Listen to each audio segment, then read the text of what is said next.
Boa noite, estamos aqui com a Sara. Tudo bem, Sara? Tudo bem, Gabi? Boa noite. Muito obrigada pela oportunidade, obrigada pelo espaço. É um prazer estar aqui com você. Prazer é meu. Você veio falar de um tema muito importante, que é sobre o autodiagnóstico. Isso, eu sou uma pessoa diagnosticada com transtornos de personalidade, né? Eu sou deprimida, tenho episódios de ansiedade e eu divido a vida com um TDAH, uma pessoa neurodiversa, né? E eu queria falar um pouco sobre isso hoje, né? Esse olhar de quem divide a vida com alguém assim, e de quem vê, né, o que essa pessoa passa e essas banalizações e autodiagnósticos que a gente está vendo aí chovendo nas redes sociais, né? Até com conotações pejorativas também. Sim, antes de você começar a falar sobre o autodiagnóstico, você pode, por favor, se apresentar e apresentar a pessoa que você convive? Sim, eu sou professora, sou educadora bilíngue, sou escritora, sou facilitadora de oficinas, trabalho bastante, milito bastante no campo do combate à intolerância religiosa para as religiões de matriz africana. O meu trabalho é desenvolvido nesse sentido, né? E o meu companheiro, ele é TDAH diagnosticado tá, de forma tardia. Ele recebeu o diagnóstico, ele já tinha mais de 25 anos, quando ele recebeu o diagnóstico dele. Nós não estávamos juntos, nós estamos juntos há 4 anos, né? E ele é motorista de aplicativo e operador de áudio numa TV, aqui onde eu moro. Eu sou de Campo Grande, Mato Grosso do Sul. Né? Eu moro aqui em Mato Grosso do Sul e a gente se conheceu aqui. E ele é operador de áudio e motorista de aplicativo. Certo. Como vocês se conheceram? A gente se conheceu por aplicativo de relacionamento, né? Foi ali na segunda metade da pandemia, a gente começou a se falar, a gente se conheceu pelo aplicativo, começamos a conversar e logo em seguida a gente já se viu pessoalmente e decidiu ficar junto. E tá junto desde. Logo no começo, você já percebeu algum traço do TDAH? Não percebi.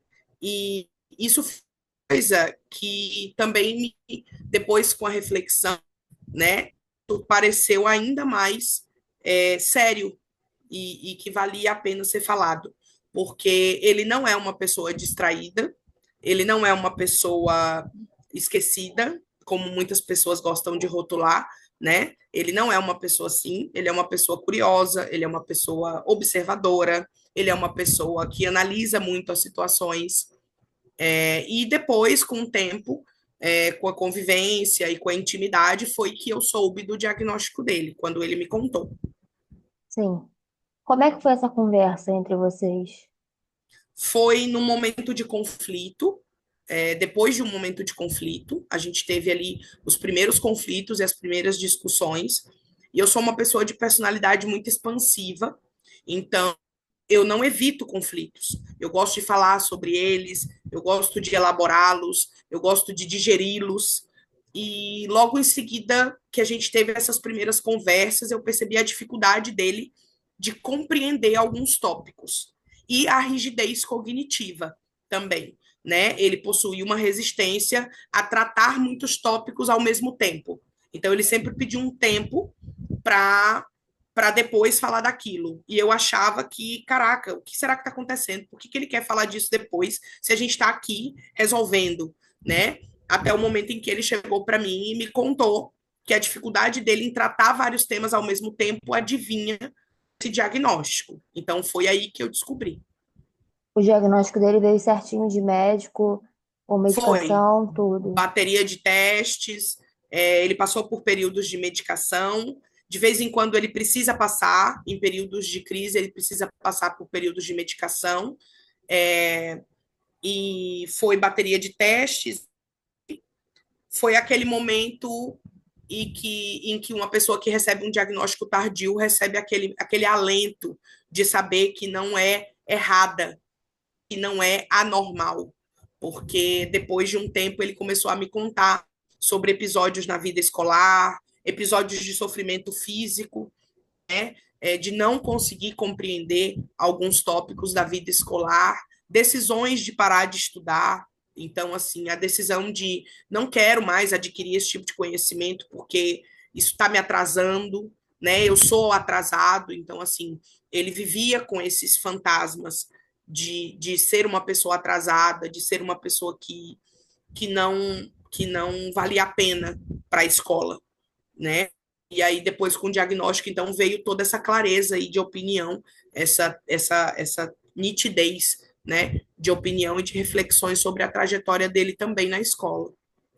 Partindo do ponto que você conhece uma pessoa que procurou ajuda, que resolveu correr atrás de um diagnóstico, e você olha na internet, tem uma pessoa fazendo piada com a doença do seu parceiro, como é que você se sente? Eu eu vejo que a gente gosta muito de falar sobre capacitismo, a gente gosta muito de falar sobre humanidade, muito de falar de evitar preconceito, e eu vejo que esse preconceito é muito ok para as pessoas, né? É muito ok minimizar essa dor. E em alguns momentos eu me senti na obrigação de, assim como eu não me sento com pessoas racistas, assim como eu não me sento com pessoas preconceituosas, eu não me sento com pessoas capacitistas diante de neurodivergentes, né? Então eu não me sento com pessoas que acham que isso é engraçado, né? E também evito e sou muito incisiva no momento em que eu ouço uma pessoa dizer, ai, só pode ser TDAH. E aí eu falo, olha, cuidado com o que você está dizendo, porque pode só não ser, pode só não ser TDAH. E a convivência com ele me ensinou muito disso, assim. É, vou dar um exemplo muito comum na sociedade brasileira. A pessoa que para tudo chama o outro de retardado. Você é um retardado, você é um imbecil, e você é o quê? Essas palavras, para quem é neurodivergente, têm um peso muito grande, têm um significado muito abrangente. E o que que você pensa sobre essas pessoas que usam essas palavras de forma irregular? Eu acho que, assim como a gente aprendeu a reconhecer todas as peculiaridades das pessoas e parar de usar certas palavras, essa palavra também devia parar de ser usada. Porque quando eu vejo, por exemplo, a reação dele diante de alguém falando isso, me machuca muito ver a pessoa que eu amo ouvindo isso num ambiente. E a gente até, em alguns momentos, a gente até já se retirou de lugares onde a gente ouvia as pessoas falando isso. E eu não precisei que ele me dissesse nada.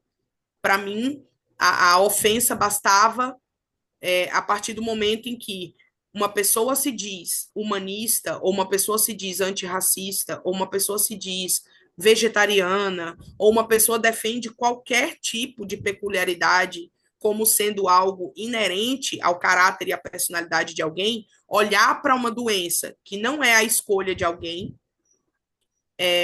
com esse olhar de superficialidade, só me mostra que assim, você não é melhor que ninguém porque está militando. Você é igual a todo mundo, só que você gosta do seu pessoal e gosta de militar pelo seu pessoal. Então, assim, você não difere em nada de alguém que discrimina os outros. Porque se você milita só pelo seu pessoal, né, você não está fazendo nada, você está sendo um desserviço. Eu costumo chamar isso de esvaziamento de pauta, né? Quando eu vejo uma pessoa falar em nome de um grupo em detrimento de outro grupo.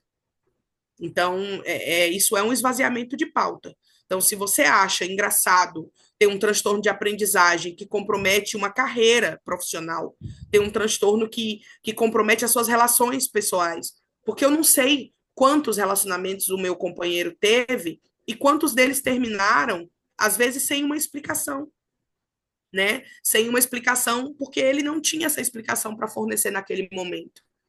Então, você olhar para isso, olhar para alguém que tem um transtorno que prejudica toda uma trajetória, né? E essa pessoa precisa viver em torno desse transtorno, precisa viver com essa condição.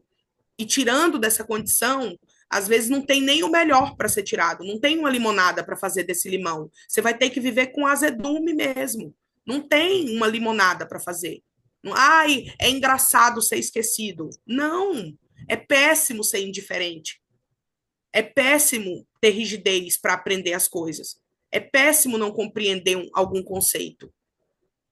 Eu vou falar porque eu tenho lugar de fala nessa situação. Eu tenho um transtorno também. E quando eu era da faculdade, teve uma situação que teve uma desavença e começaram a me chamar de maluca. Só que a palavra maluca, poderiam usar qualquer outra palavra, mas a palavra maluca, para quem tem um transtorno, é uma palavra pesadíssima. Eu já estava mal por causa do desentendimento, eu entrei em depressão, eu tive fobia, eu tive síndrome do pânico, eu tive ansiedade generalizada por causa da faculdade inteira, praticamente. Não vou generalizar porque foram, foi bastante gente, mas não foram todos. Mas a maioria me chamando de maluca. Então, assim, chegou num ponto que eu comecei a duvidar da minha própria sanidade. Eu comecei a pensar, será que eu sou maluca? Tem tanta gente falando que eu sou maluca, será que eu sou maluca? O que que será que está acontecendo? Por que que tem tanta gente me chamando de maluca? Por que que tem tanta gente me usando e depois que me usa me chama de maluca? O que que está acontecendo? Será que eu realmente sou maluca? E aí, com muita terapia, com um psiquiatra, com um psicólogo, com um neuropsicopedagogo, eu tive que entender que é um padrão de comportamento da sociedade, ver alguém diferente e caracterizar da forma mais tosca possível.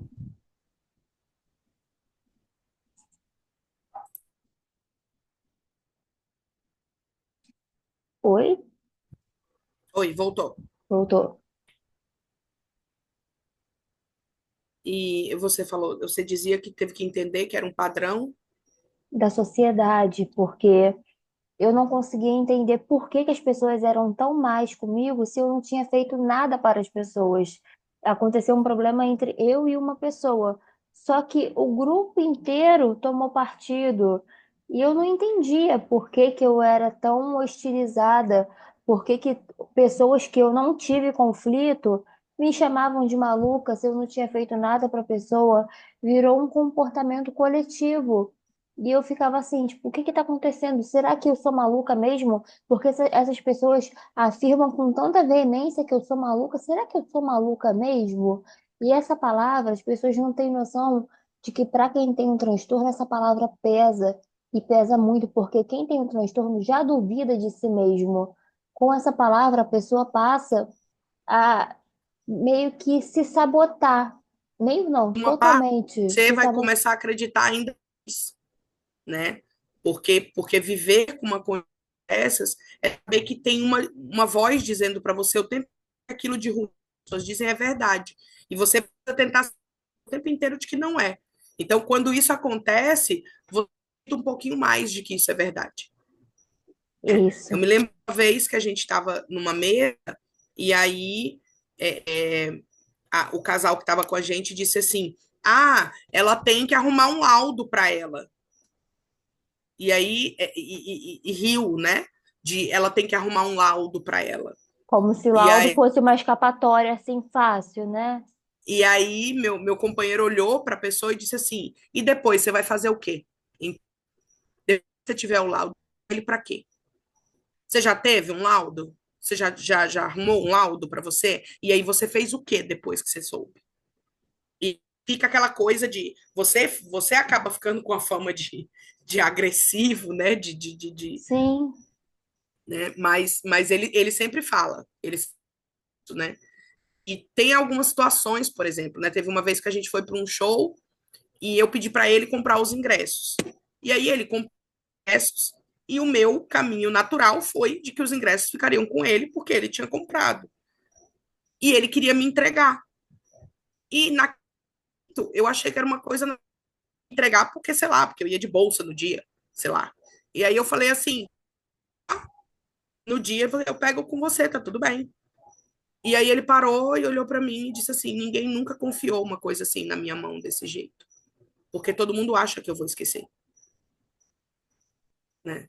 Então, em muitos momentos a gente tem e aí bem me liga um alerta de que quanto mais autonomia eu delego para ele na nossa relação e abdico do meu controle, porque eu tenho uma personalidade expansiva, porque eu tendo a ser uma pessoa resolutiva, quanto mais eu respeito o tempo dele, quanto mais eu entrego na mão dele também a autonomia, mais eu dou para ele a ideia de que eu respeito as limitações com as quais ele vive. Sim, E mais carinho você demonstra, porque isso também é um reflexo de ter afeto por uma pessoa. Não é só tomar para si e tentar resolver porque a pessoa tem uma neurodivergência, né? É também respeitar em que a pessoa precisa de um tempo para digerir um conflito, é entender a forma como essa pessoa se comunica, porque em alguns momentos não está organizado na cabeça dela, mas ela quer te falar mesmo assim. E você precisa entender, né? tem uma E, frase, desculpa te cortar. Tem uma frase muito famosa que vive passando nas redes sociais, mas as pessoas não prestam atenção. Que você ter um transtorno não te anula de nada, porque as pessoas te cobram que você exista e você responda como se você não tivesse nada. O seu trabalho não interessa se você tem um transtorno. Ele quer que você produza na mesma frequência de uma pessoa que não tem. Os seus amigos não querem saber, eles querem que você esteja presente, mesmo se você estiver em depressão, eles não querem saber. Eles querem que você esteja presente da mesma forma que uma pessoa normal estaria. Então, assim, é uma frase que toda hora passa em rede social, mas as pessoas não prestam atenção. Que exigem de pessoas com transtorno mentais que se comportem como pessoas normais. Mas a gente nunca vai conseguir se comportar porque nós temos limitações. E essa palavra limitações é uma coisa que as pessoas não entendem. Não adianta explicar, não adianta fazer gráfico, infográfico, não adianta fazer slide, não adianta. As pessoas não entendem o que são limitações. e eu acho que até a conotação que a gente põe nessa palavra, né? Limitação também me sinaliza que alguém está impondo um limite. E por que que os meus limites são melhores que os seus? Por que que eu impor meus limites? É, é, é, porque muitos deles advêm das minhas escolhas e das minhas convicções. Por que que você acha por que que eu acho que impor os meus limites é melhor do que quando você tem os seus limites e eu preciso respeitar, Sim, né? Por que que é tão bonito de eu vou impor limites e impor limites tira a relação do patamar de utilidade, porque essa também é uma opinião amplamente divulgada, né? Imponha limites e você verá quanto você não para as pessoas, né? E por que que então quando o outro tem um limite que também que não advém de uma escolha dele, que é uma condição, por que que quando limite eu posso ridicularizar, sabe? É você ser humano só até a página 2, né? sim. E essa questão de empatia, alguns têm e alguns têm por determinado tempo até parar de ser conveniente. Ah, eu sou seu amigo, eu te entendo, mas na primeira crise eu não te entendo mais, eu não sou mais seu amigo, eu não quero mais ficar perto de você. E isso, essa ruptura brusca de amizade também é um gatilho para quem tem qualquer tipo de transtorno, porque a gente acha que pode confiar, aí a pessoa se incomoda, não, agora eu não te entendo mais. E aí a pessoa vai embora. E a gente fica assim, nossa, o que que eu fiz? Às vezes a pessoa com transtorno não fez nada, ela só existiu, mas a existência dela incomoda o outro. E eu vejo muito assim, pensar sobre o diagnóstico dele, com pensar sobre com quem eu quero dividir a minha vida, me coloca num lugar onde o meu afeto por ele também mostra para ele que ele não é difícil de amar. Isso é muito E importante. talvez esse seja o grande romântico do nosso estar junto. É um mostrando para o outro que o outro não é difícil de amar. Porque ele também me mostra que eu não sou difícil de amar, né? Com a ressaca de uma crise, com viver com a depressão, com a minha dificuldade com limpeza física de lugares. Eu tenho uma dificuldade muito grande com limpar a minha casa. E ele respeita muito isso. E muitos momentos, quando eu só posso dar 20% desse lugar, ele entrega os outros 80 e às vezes os outros 100 que ele precisa entregar para me provar que eu não sou difícil de amar porque minha casa está bagunçada, para me provar que eu não sou difícil de amar porque às vezes eu não deixei ele dormir porque eu tive pânico noturno, e pessoas neurodivergentes muitas vezes são muito insones, então ele tem um sono muito leve, e mesmo assim ele não deixar de dormir comigo, mesmo estando cansado e sabendo que eu vou dar trabalho para dormir por causa da minha condição, ele olha para tudo isso e leva com leveza e entrega o que precisa ser entregue. Então, eu acho que o grande compromisso de neurodivergência na sua vida é mostrar para essa pessoa que não é difícil de amar, e que não é impossível amar a pessoa, que limitações podem ser lidas como limites, e que limites são saudáveis em qualquer relação, que todo mundo tem que pôr limites, todo mundo tem que dizer até onde consegue ir, né? E dizer até onde consegue ir do jeito que conseguir dizer também, porque essa expectativa da comunicação ser sempre esse molde que eu tracei, né? Eu, neurotípica, entender a como esse momento onde eu exponho tudo e você expõe tudo, a gente embate, discute, muitas vezes não vai funcionar. Às vezes o que vai funcionar é vamos nada junto aqui até passar essa raiva e a gente conseguir falar desse ponto. Então, a gente vai falar desse ponto. Hoje eu quero te dar orientações claras sobre como eu quero que certa coisa funcione. Eu preciso que seja assim, assim, assim. Por quê? Porque me magoa e eu quero que seja assim. E às vezes você não vai conseguir explicar de uma outra maneira que não seja essa. Mas pessoas neurodivergentes também te entregam essa comunicação quando você entrega a sua comunicação assertiva para elas, né? E o grande rolê é provar que ninguém é difícil de amar. Essa frase que você falou, que ninguém é difícil de amar, é uma coisa que todo neurodivergente já ouviu pelo menos uma vez na vida. Alguém falando, você é muito difícil de ser amado. Você, ou a palavra, você é muito difícil. E aí a pessoa começa a se cobrar, nossa, mas eu sou difícil. Nossa, mas eu tenho que mudar o meu jeito. Mas talvez não tenha que mudar o seu jeito. Talvez tenha que procurar outra pessoa. Talvez tenha que procurar uma pessoa que te aceite como você realmente se comporte, se ame, se goste. Porque se encaixar num quadrado menor do que você é muito pior. É melhor entrar num quadrado que você realmente caiba. E eu gostaria de perguntar, não sobre o seu companheiro com transtorno, mas o seu companheiro pessoa, ser humano, como ele é?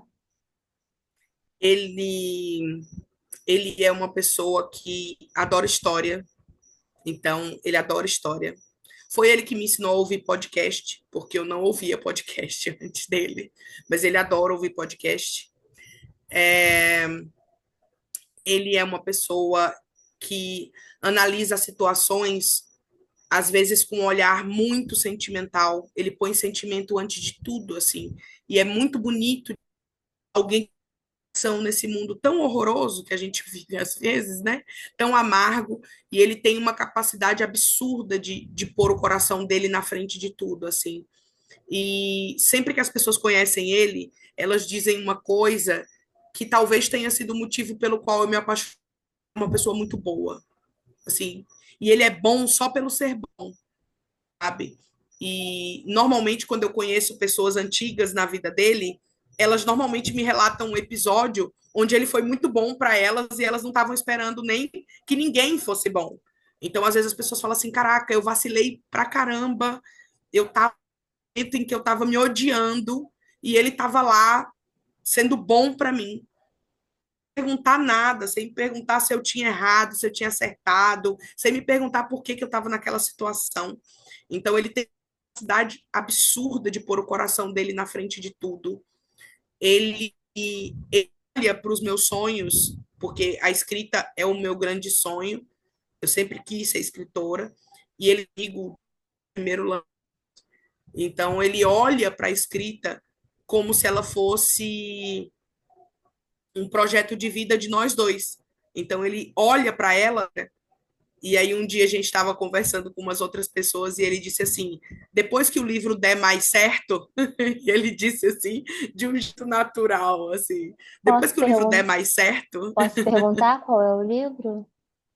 o meu livro se chama O Reino Mágico de Chás. É um livro Desculpa, travou. infanto-juvenil, Pode repetir, por favor? posso. Ele se chama O Reino Mágico dos Orixás. É um livro que eu vi, é um livro voltado para a família, e tem a jornada do meu personagem,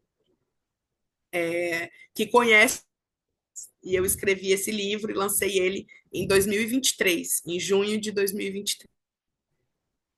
Nossa, que legal. Se você puder, se por acaso você puder, manda para mim que eu faço propaganda do seu livro aqui no podcast e no meu Instagram. Claro, claro, vai ser um prazer, vai ser um prazer. Eu faço, E eu amo religiões de matrizes africanas e por mais que eu seja católica, eu me identifico mais com religiões de matrizes africanas e eu vou ler seu livro com todo o carinho do mundo e vou divulgar além do assim, o seu podcast, eu vou divulgar no Spotify, no YouTube, no Short, Reels e TikTok. O seu livro eu vou divulgar em todos esses canais também, porque eu acredito que quando é o sonho de uma pessoa, um sonho deve ser visto, um sonho deve ser aplaudido. Então eu vou divulgar com todo carinho o seu livro em todos os lugares possíveis. muito obrigada mesmo. Obrigada mesmo, Gabi. Eu que agradeço. Agora eu gostaria. Ele vai assistir esse podcast? Talvez sim, ele Vamos, não sabe sobre o que que é. Eu não então, contei para ele. vamos contar com que ele assista. Deixe uma mensagem para ele Tá. explicando o porquê você ama ele. Ai, meu Deus. Ai, agora eu te amo porque um dia você disse para mim que eu era sua melhor amiga. E normalmente os homens que diziam isso para mim nunca me olhavam, e ser olhada por você como mulher antes de ser sua melhor amiga e ter me tornado sua melhor amiga me faz amar cada detalhe que a gente tem, detalhe da nossa vida e, e do conforto que a gente encontra um no outro sempre. Talvez seja por isso que eu te amo. Eu vou insistir mais um pouquinho porque eu acho que tem mais coisa para sair. Meu instinto jornalístico está me dizendo que tem mais coisa para sair. Vou perguntar de novo. Por que você ama ele? Porque não, porque ele porque ele está sempre vida de um jeito melhor, e que o melhor dia com ele sempre vai ser o próximo. Então, mesmo nos dias em que eu quero voltar no tempo e viver aquela coisa de novo, eu quero do mesmo jeito acreditar, porque o melhor dia vai sempre ser o próximo. E isso é muito mágico, assim. Ele amou a versão quebrada de mim. Ele encontrou luz no meio de um monte de caco que eu nem queria apresentar para as pessoas. Tinha muita vergonha. E ele amou essa versão de mim. Então, por isso que o melhor dia com ele é sempre o próximo. Agora eu gostaria que você me respondesse por que você acha que ele te ama, no seu achismo. Porque porque a gente ri muito junto. Eu acho que ele me ama por causa disso. Eu acho que ele me ama porque a gente sonha muito junto e a gente não tem medo de sonhar. Ele me ama também quando as coisas dão errado e eu acho que o mundo vai acabar. E ele me ama também por isso, porque às vezes eu sou muito pessimista e ele acaba pondo o pé no chão também, dizendo: então tá bom, então vamos resolver, porque tá ruim mesmo. Então acho que ele me ama, porque eu também posiciono ele em muitos lugares assim, que às vezes não são tão legais, mas que precisam ser posicionados. Eu não conheço ele e eu tô te conhecendo agora há poucos minutos, mas eu tenho certeza que ele te ama porque você defende ele acima de tudo, de qualquer pessoa. Você começou falando no vídeo numa garra para defender a honra dele, para você defender a doença dele, e eu acho que esse é um dos motivos porque ele te ama. Eu espero que sim, porque também quem me ensinou a fazer isso foi ele, né? Quando a gente tem uma pessoa neurodivergente na nossa vida, a gente precisa se comprometer com esse tópico sempre. E, e ter ele na minha vida não poderia ser diferente. A gente não pode deixar as pessoas atravessarem o nosso caminho ou nos atravessarem se não for para melhorar, né? Se não for para a gente também se tornar uma pessoa melhor. Eu vivi com uma pessoa com transtorno, a minha mãe tinha transtorno bipolar, e, e eu vi muitas vezes, né, a minha mãe ser reduzida ao diagnóstico dela. Então, ela era só alguém que tinha esse transtorno. Ela era só alguém, assim. E eu achava muito difícil, porque ela era minha mãe, ela era a pessoa mais inteligente que eu tinha conhecido, ela era a pessoa que me incentivou a estudar, ela era a pessoa que primeiro leu meus textos e quis que eu escrevesse mais. Ela foi a primeira pessoa que pagou um curso de redação para mim. Então, toda vez que eu escrevo alguma coisa, eu lembro que a minha mãe botou um professor de redação para ir de bicicleta na minha casa me dar aula de redação. Então, ela não podia ser reduzida àquele numerinho lá do lado do si, não, porque ela era muito mais que isso. E hoje, dividir a minha vida neurodivergente também tem que me tornar alguém melhor do que eu já era. Eu entrevistei uma menina, borderline, que estava fazendo residência para ser médica. Ela me falou a seguinte frase, que é o lema da vida dela: você não é o seu diagnóstico. Por isso que eu te perguntei como é o seu parceiro, sem, sem falar sobre doença, porque acima da doença, ele é uma pessoa que merece respeito, merece amor, merece carinho e mais ainda, ele dá respeito, ele dá amor e ele dá carinho, talvez até mais do que uma pessoa normal consiga entregar. Então, assim, uma pessoa neurodivergente já passou por muita coisa, já passou por pessoas falsas, pessoas abusivas. Então, nós sabemos retribuir quando é verdadeiro. Então, você tem um relacionamento muito verdadeiro, porque ele sabe retribuir todo o amor e carinho que você entrega para ele.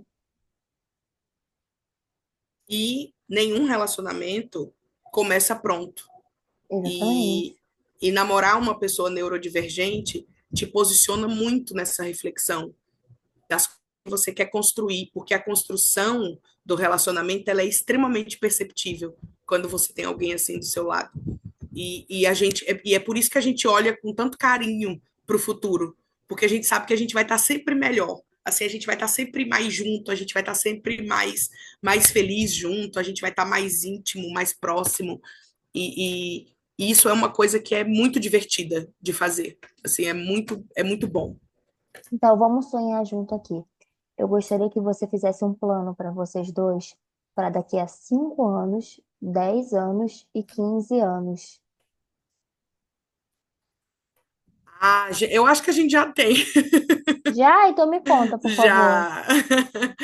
Acho que daqui a 5 anos a gente quer estar em outra casa, Uhum. né? A gente quer estar em outra casa daqui a 5 anos. Daqui a 10 anos a gente quer estar vivendo mais da escrita. Então a gente quer que a escrita esteja vivendo um grande modulador mesmo da nossa rotina, da nossa vida. Ela já é um grande modulador da nossa rotina, da nossa vida, mas a gente quer mais. E, e daqui a 15 anos, eu acho que a gente quer estar sossegando mais, andando mais pelo mundo e com menos urgências, assim, com um pouquinho menos de urgência, vivendo uma vida mais tranquila, né? Ele ainda tem os dois pais, né, vivos, graças a Deus, então a gente quer daqui a um tempo estar cuidando deles mais com mais proximidade, sem tanta demanda de trabalho, né, colhendo mais aí os frutos. Então é por isso que a gente trabalha também um montão para isso agora. Sim. Vamos finalizar. eu gostaria que você falasse 5 motivos. Pode incluir a parte neurodivergente, pode incluir só a personalidade, mas 5 motivos que tornam ele uma pessoa tão especial para você. O primeiro deles é o olhar que ele tem para a vida, com muita amorosidade. Esse é o primeiro deles. O segundo é o quanto ele é interessante para conversar. Assim, ele é muito interessante. Ele é uma pessoa extremamente apaixonante. É, é, é uma pessoa que envolve os outros ao redor dele. Uma presença muito cativante. O terceiro deles é o humor, porque ele é muito bem-humorado e é muito bom, assim, ter alguém tão bem-humorado. O quarto deles é a capacidade que ele encontrou dentro da nossa relação construir coisas e de não ter medo de construir essas coisas. Essa perda desse medo e saber que foi a nossa relação que deu isso é muito legal. E o último deles é pelo filho que ele é. Um filho muito, assim, ele é um filho muito carinhoso com os pais, ele é um filho muito amoroso, ele é um afilhado amoroso, ele é um primo amoroso, então ele está sempre abraçando pessoas e essa linguagem do amor de abraçar, de tocar, de não ter medo de tocar as pessoas, de não ter medo de chorar de emoção, de não ter medo de chorar de felicidade. Isso é muito, muito especial, assim. Última pergunta. Você diria que você ganhou na loteria ao encontrar ele? Eu acho, eu acho que nós dois ganhamos, sim. E a nossa história é uma coisa que orgulha os dois. A gente é orgulhoso da história que a gente tem. E uma vez eu falei para ele, a gente estava falando sobre as minhas inseguranças e todas as coisas que traumatizaram, e eu falei para ele assim: eu te amo a ponto de querer você feliz tanto que eu aceitaria que você fosse feliz longe de mim. E talvez isso seja a minha grande insegurança, porque é muito fácil ser feliz sem mim. E aí ele olhou para mim e falou: mulher, pelo amor de Deus, te acalma, ninguém está fazendo. Mas eu acho que é esse desenvolvimento de um amor que é tão diferente de tudo que eu já vivi e de tudo que eu sei que ele já viveu também. Porque é Então, verdadeiro, né? então eu acho que nós dois ganhamos. Então, já que você tá com essa loteria aí, espero que você me deseje um pouco de sorte, porque eu estou precisando. Sara, foi um prazer entrevistar você. Eu estou, assim, eu não tenho palavras para falar sobre a história de amor de vocês, porque é uma coisa tão genuína, é uma coisa tão linda, é uma coisa que flui como água, é uma coisa assim. Eu não realmente não consigo expor em palavras a beleza da relação de vocês. Vocês têm uma sintonia, uma química que mesmo brigando, vocês se entendem. E isso é uma coisa assim que realmente mágica. Quando você falou sobre falar sobre autodiagnóstico, tá até anotadinho aqui. Eu não pensei que eu fosse descobrir uma história de amor tão incrível. Talvez seja esse o novo livro que você deva escrever sobre, sobre as dificuldades e esse amor tão grande que você construiu. E eu estou realmente impressionada. Foi realmente um prazer imenso entrevistar você. Obrigada, Gabi. Eu tinha certeza que ia ser muito bom conversar com você desde o dia que eu sua chamada para o seu podcast. E eu estou muito feliz porque eu nunca tinha encontrado um lugar para falar disso. Tanto que quando a gente conversou, eu tinha falado de outras coisas e eu imaginava que ia falar disso. Um dia eu só acordei e falei: eu vou falar para a Gabi que eu quero falar disso. Eu quero falar sobre namorar alguém neurodivergente. Eu quero falar sobre isso, assim. Agradecer pela receptividade com o que eu propus e espero mesmo que mais pessoas entendam, né, o quanto é, né, e o quanto elas podem estar ofendendo a trajetória de alguém que merece ser amado, que não é difícil de ser amado. alguém que vive em torno de um limão que não dá para fazer limonada, que é só azedo e que essa pessoa vai ter que sorrir chupando esse limão azedo. Diz que existe Exatamente. mais coisas além. É só um limão, não é uma tempestade, é só um limão. E eu vou ficar aguardando o seu livro, tá bom? Pode deixar. Vou ficar aguardando. E vou finalizar aqui a sua entrevista. Novamente foi um prazer imenso. Eu estou Obrigada. boquiaberta, acho que é essa palavra, com a sua história de amor, porque ela é de uma sintonia, de uma beleza, de uma pureza tão linda que me deixou assim estupefata. Então, assim, muito obrigada por compartilhar isso comigo e com o meu público. Obrigada. Obrigada, Gabi. Então, eu vou finalizar aqui. Beijinho. Tchau, tchau. Beijo. Tchau, tchau.